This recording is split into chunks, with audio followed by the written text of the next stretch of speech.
orando. Vamos orar, vamos falar com Deus, vamos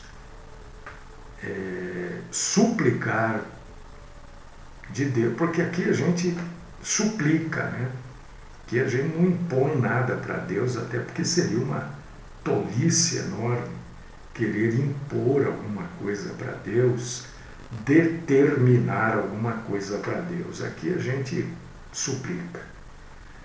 Pai Todo-Poderoso, nosso Deus, nosso Senhor, Cristo Jesus, o nosso Salvador. Nós exaltamos, glorificamos, engrandecemos o Senhor, adoramos o Senhor.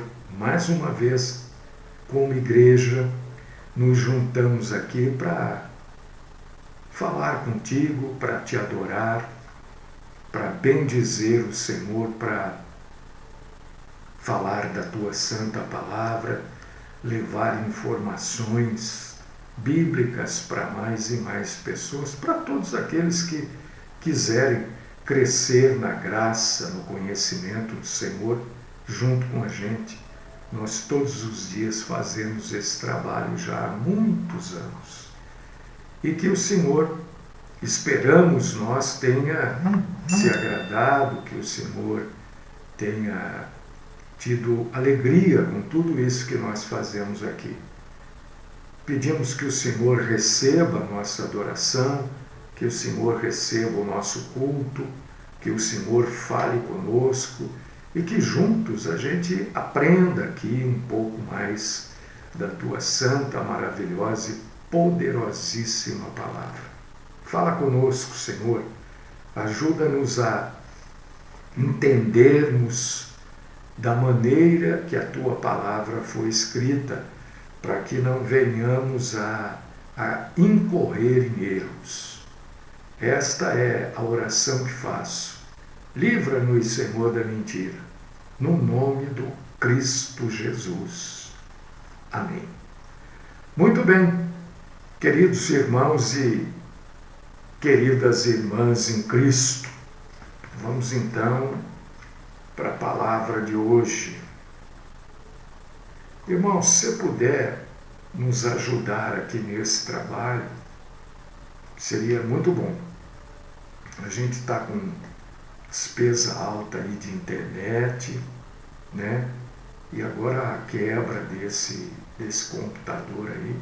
Então, se você puder nos ajudar financeiramente, dentro daquilo que você propor no seu coração, eu obviamente agradeço, porque eu tenho arcado aí com tudo praticamente sozinho, né?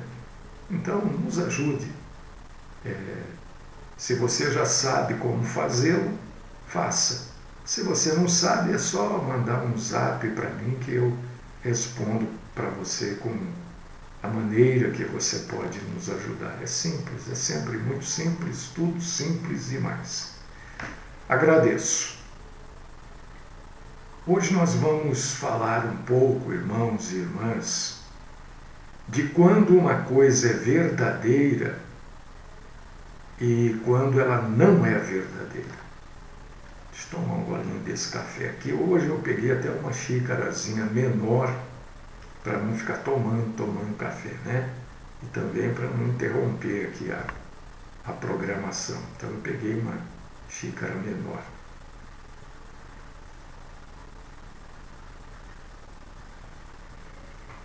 Hoje a gente vai entender um pouco mais, para a gente poder discernir aquilo que é verdadeiramente bíblico daquilo que não é bíblico, daquilo que é uma questão não bíblica, para a gente saber e poder lutar contra a mentira. Lutar não quer dizer sair na rua gritando, né? Até porque isso não vai adiantar nada.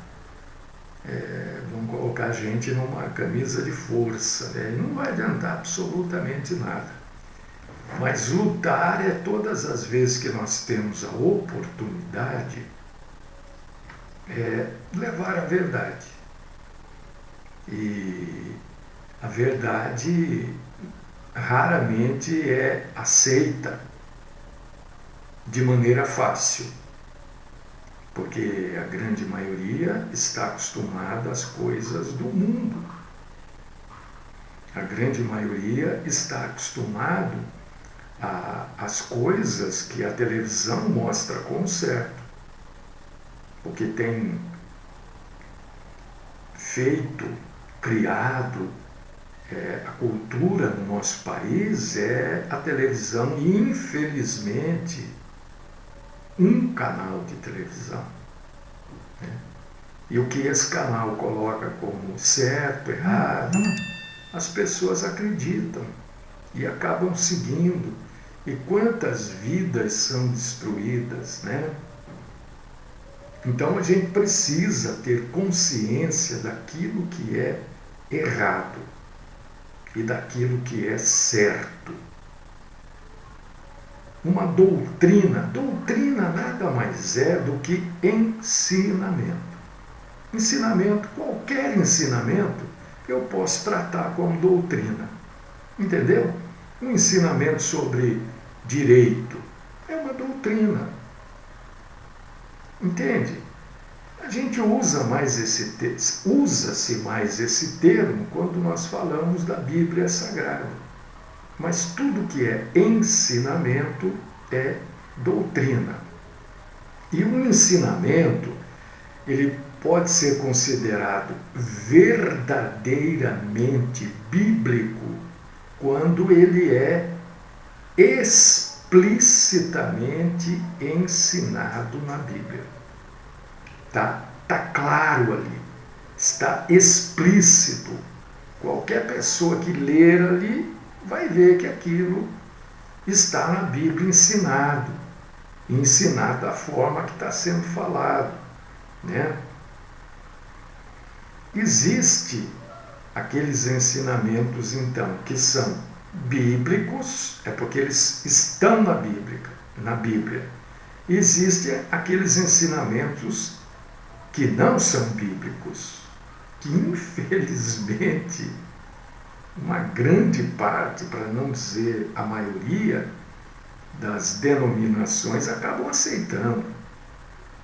Um ensinamento que não é bíblico é oposto ao ensinamento bíblico, é exatamente aquilo que não está na Bíblia. Não está lá na Bíblia como ensinamento. Pode estar como uma narrativa, mas não está dizendo para você fazer isso. Está contando. Isso é um ensinamento que não é bíblico. Se eu estou trazendo como ensino algo que é narrativo simplesmente, é extra-bíblico, está fora da Bíblia.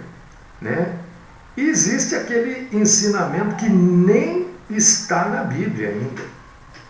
Não faz parte da Bíblia.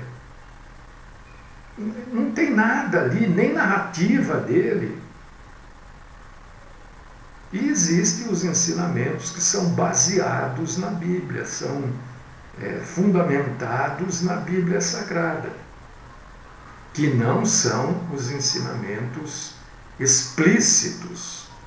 Mas quando se lê a Bíblia no contexto bíblico, você sabe que este ensinamento está lá. E a gente vai trazer exemplos aqui.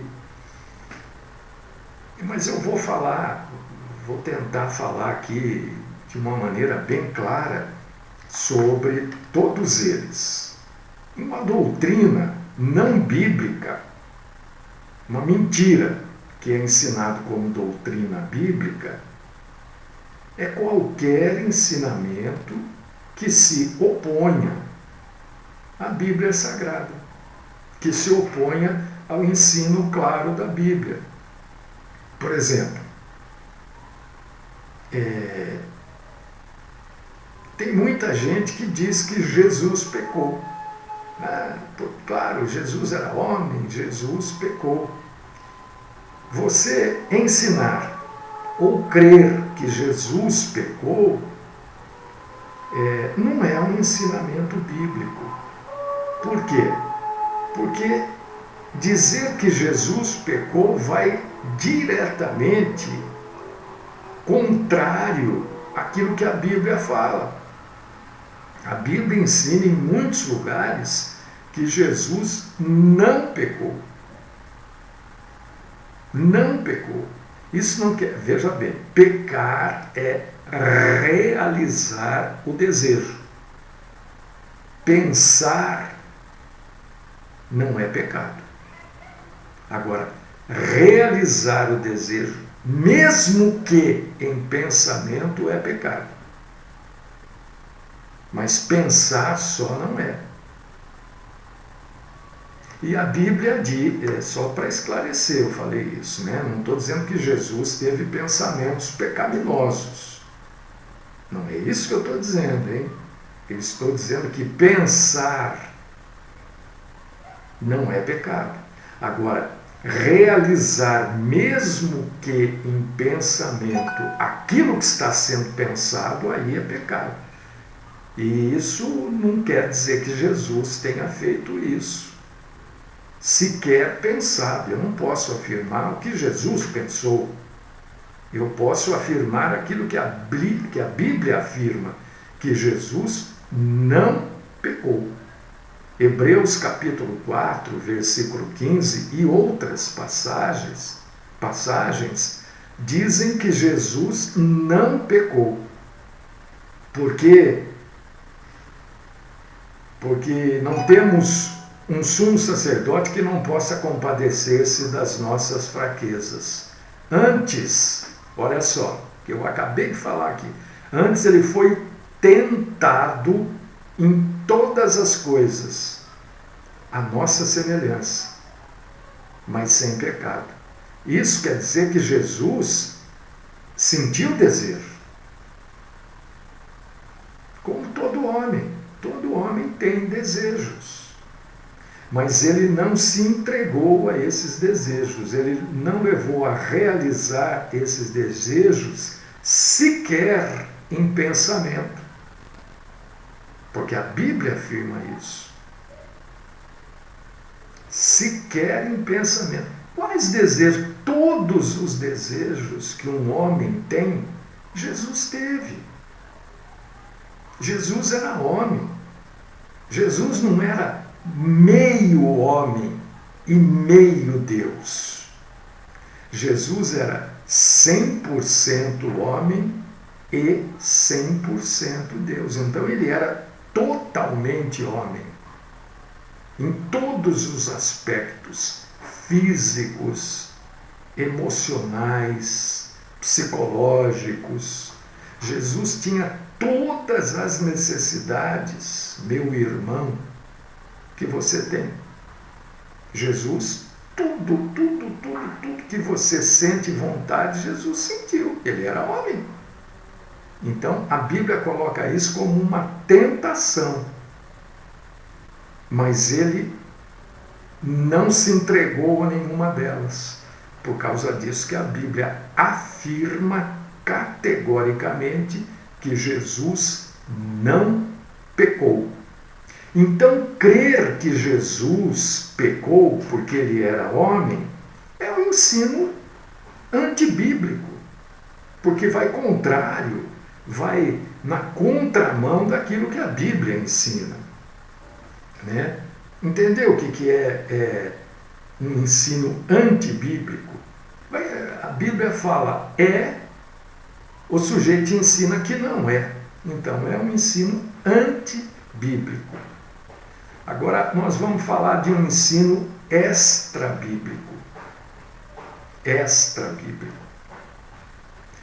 O ensino extra-bíblico, e você precisa diferenciar, viu?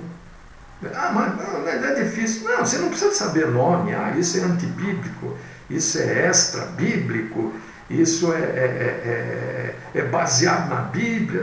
Não precisa saber. Você só tem que discernir o que é do que não é. Tá?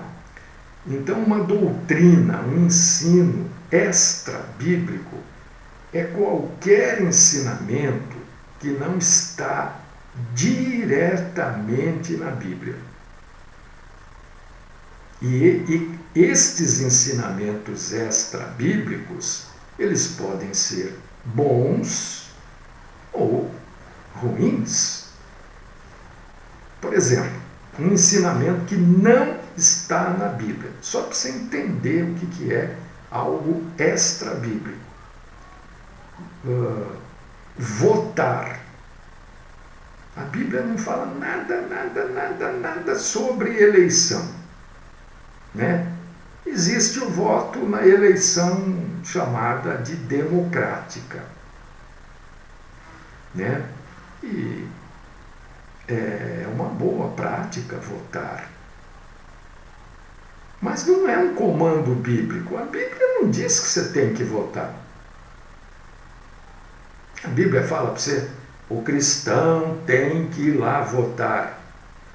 Não, a Bíblia não fala. Não é um ensinamento bíblico, até porque na época bíblica, né,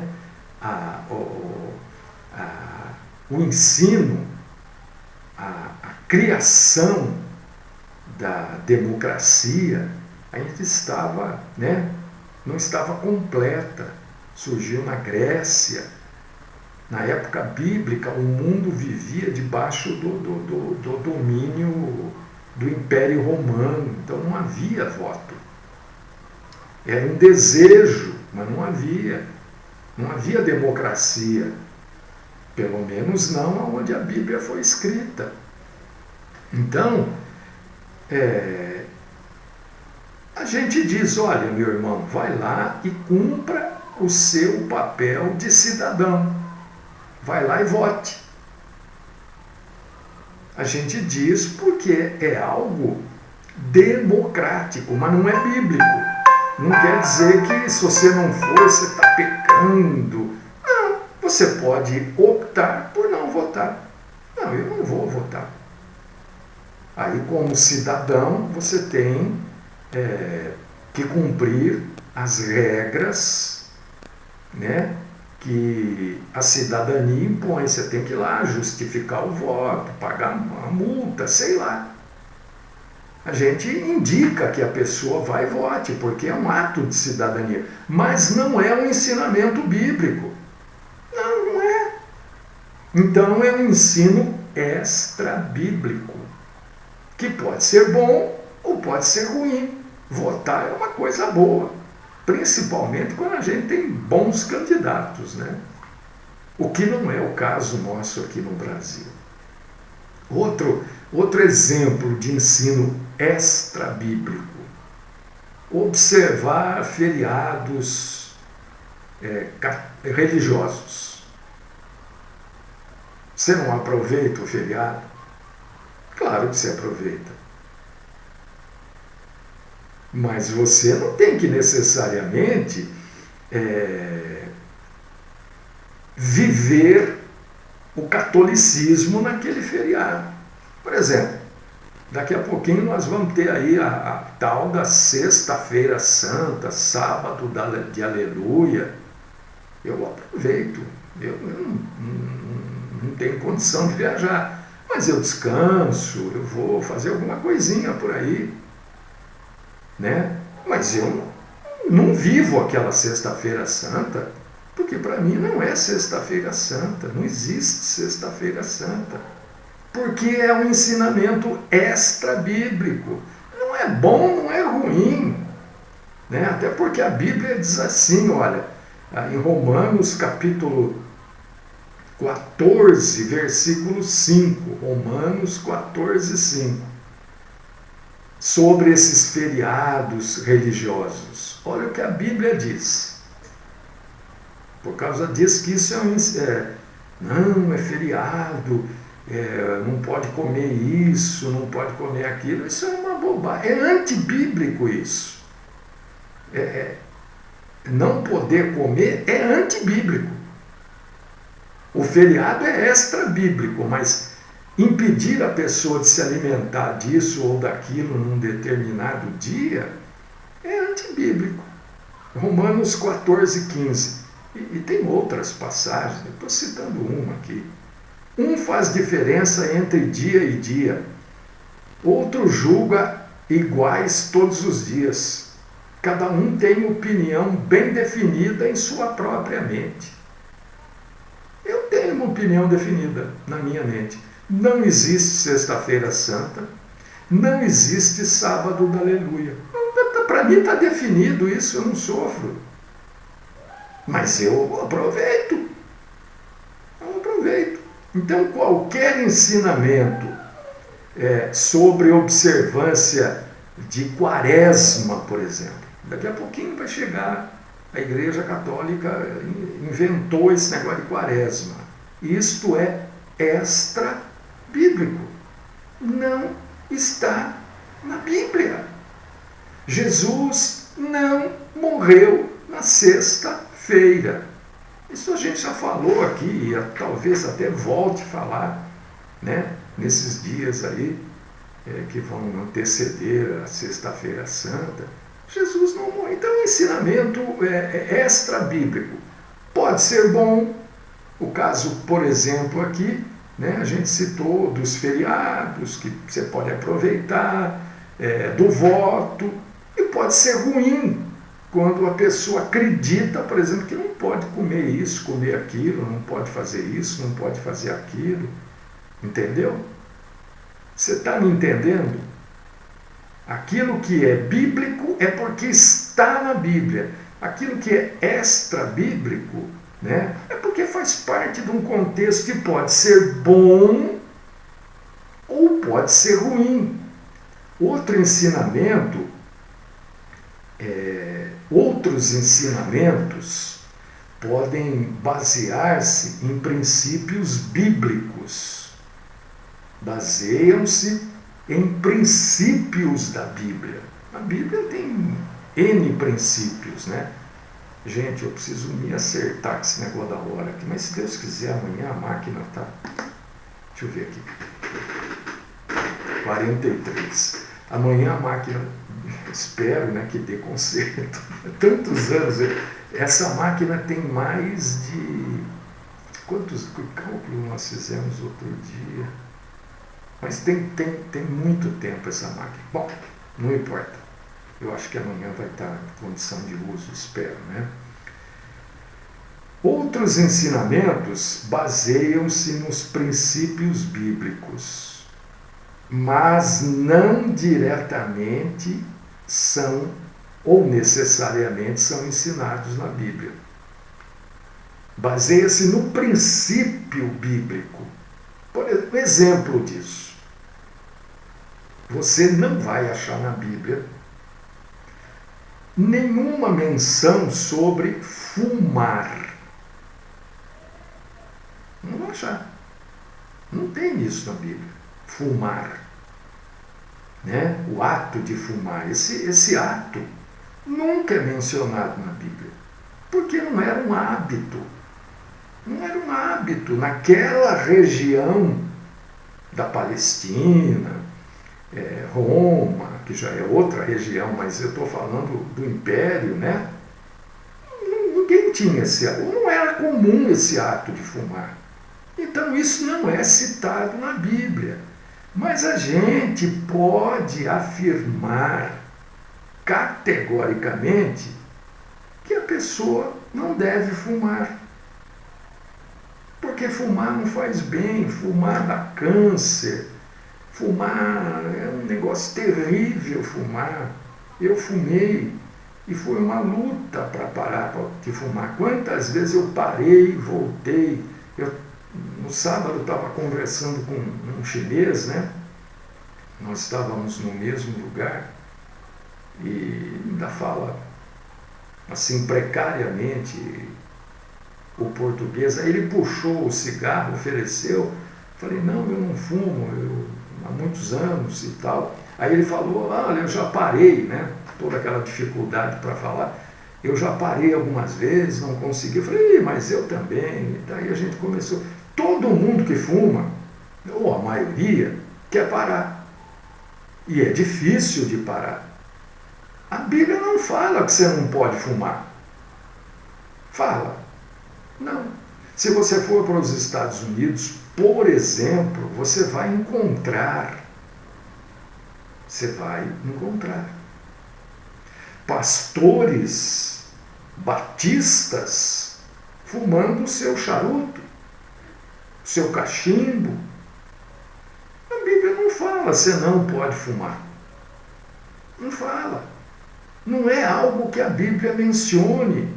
Agora, a gente, baseado em princípios bíblicos, a gente diz, olha, não fume, porque isso não é bom para você.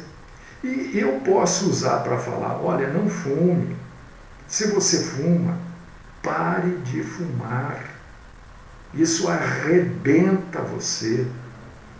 Arrebenta você por inteiro, não é só o pulmão, não é só a garganta, é o corpo inteiro é destruído pelo cigarro, principalmente os cigarros de hoje, né?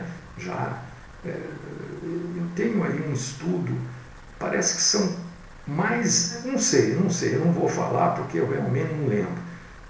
É mais produto químico no cigarro do que fumo. Até pólvora tem. Por que você acha que o cigarro não apaga? Né? Por que o cigarro não apaga? Porque num charuto, um bom charuto não tem pólvora. Ele apaga. O fumo de cachimbo não tem pólvora. Ele apaga. Um cigarro de palha, eu não sei esses já prontos, né? Esses eu não sei, mas o cigarro de palha lá, que o pessoal da roça fazia, não tem pólvora, ele apaga. Agora, um cigarro não apaga. Você já viu o cigarro apagar? Só se você jogar água, sei lá, um líquido nele. Mas por que ele não apaga? Porque ele tem pólvora. A pólvora não deixa apagar, vai sempre queimando. E você já pensa, você está tragando, você está jogando. Tragar quer dizer, inalar aquela fumaça, você está arrebentando com você. Mas a Bíblia não fala, não fume. Mas a gente pode usar um princípio bíblico para dizer para a pessoa, olha, não fuma não, você está se arrebentando. 1 Coríntios, capítulo 6, versículos 19 e 20. 1 Coríntios 6, 19 e 20. Acaso não sabeis que o vosso corpo é santuário do Espírito Santo que está em vós, o qual tendes da parte de Deus e que não sois de vós mesmos? Porque fostes comprado por preço. Agora, pois, glorificai a vosso Deus no vosso corpo. Então, quando a gente usa um princípio bíblico, né, a gente está ensinando alguma coisa para alguém que eu posso ensinar que fumar faz mal, porque faz mesmo, né?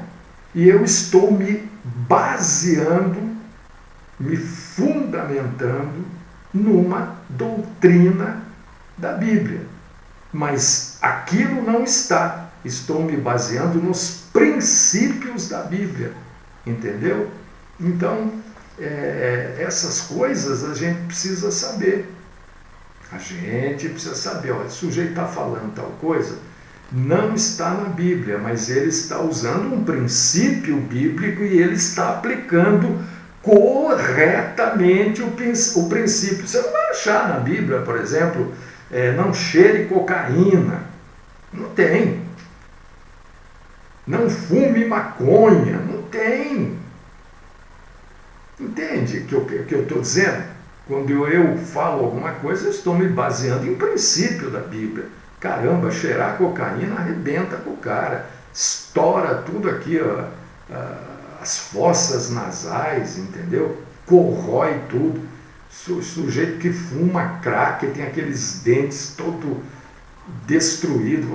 Então, quando eu digo para a pessoa, olha, isso aqui vai te matar, isso aqui não é bom, um cristão não faz isso, ou não deve fazer isso.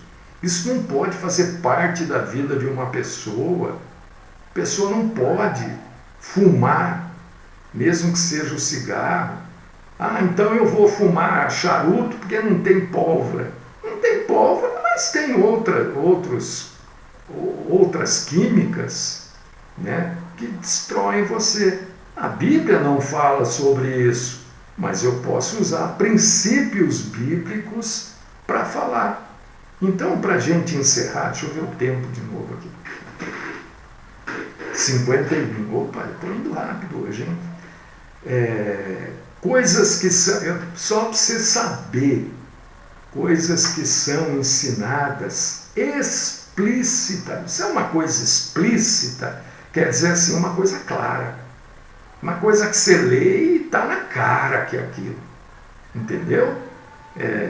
Por exemplo, só mais um exemplo de coisas que a Bíblia não ensina e as pessoas ensinam e fazem. Orar no monte. Não há nenhuma orientação bíblica para você ir orar no monte. Há relatos bíblicos de Jesus e os apóstolos orando. Eles até dormiam no monte, né? Eles dormiam lá. Quando Jesus foi preso, as pessoas tinham até barraquinhas lá, estavam dormindo lá. Iam passar a noite ali, porque é uma cidade cercada de montes, né? Mas orar no monte, isso é invencionice humana, não está na Bíblia.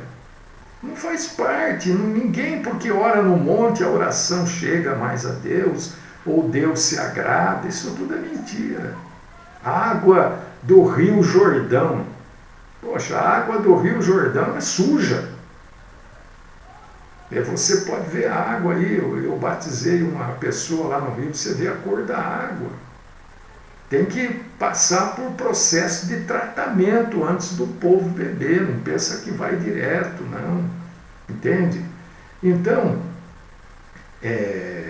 existem doutrinas que são claras na Bíblia, né? Claríssimas na Bíblia, que Deus criou o céu e a terra. Isso é claro, qualquer pessoa vai ler lá, está escrito que Deus criou o céu e a terra. A Bíblia deixa claro também que todas as pessoas são pecadoras. Todos. Não adianta, eu não sou. Não, você é. Por que eu afirmo que todos somos pecadores? Porque a Bíblia diz em Romanos, capítulo 3. Outra coisa que a Bíblia diz, que Jesus foi gerado numa virgem. Olha só, Mateus capítulo 1, versículos do 20 ao 25. Mas isso não quer dizer que a virgem, depois que deu à luz, continuou virgem. Até porque ela teve outros filhos. A própria Bíblia diz isso. Ela foi gerada. Quando Jesus foi gerado em Maria, ela era virgem. Ela não tinha tido contato com José, não tinha havido relação sexual com José. E não houve até o nascimento de Jesus. Depois ela deixou de ser virgem. Então, a doutrina bíblica é o nascimento virginal, quer dizer, de uma virgem, de Jesus. Lucas, capítulo 1, versículo 26, 38, fala disso. Outra doutrina bíblica, a morte física e a ressurreição literal do nosso Senhor Jesus Cristo. 1 Coríntios 15, do 3 a 11. Outra doutrina bíblica, está lá na Bíblia, não tem que discutir. A salvação é pela graça através da fé, não é por obra. Isso também está na Bíblia, não tem que discutir isso. Você tem que fazer tal coisa que agrada a Deus, não para ser salvo. Porque a salvação é pela graça através da fé. Efésios capítulo 2, versículos 8 e 9. A inspiração das Escrituras. A Bíblia foi escrita por homens, os homens mudaram tudo isso. Bom, primeiro, foi escrita por homem porque só homem escreve. Você conhece algum outro animal que escreva? Só homem. E se a Bíblia é a palavra de Deus, ela não foi mudada. O que muda, às vezes, é um termo, é um sinônimo. Né? Quando não é a Bíblia em português, é o original da Bíblia.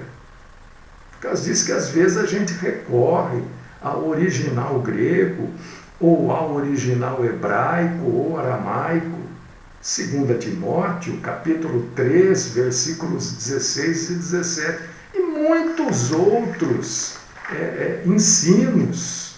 Né? O que acontece é que o homem vai, na hora de pregar, na hora de proclamar a palavra, o homem acrescenta e inventa algumas coisas, aí o bicho pega, como dizem, né? Por quê? Porque aí o assunto que é verdadeiro acaba ficando mentiroso, ou fica um pouco de verdade e um pouco de mentira.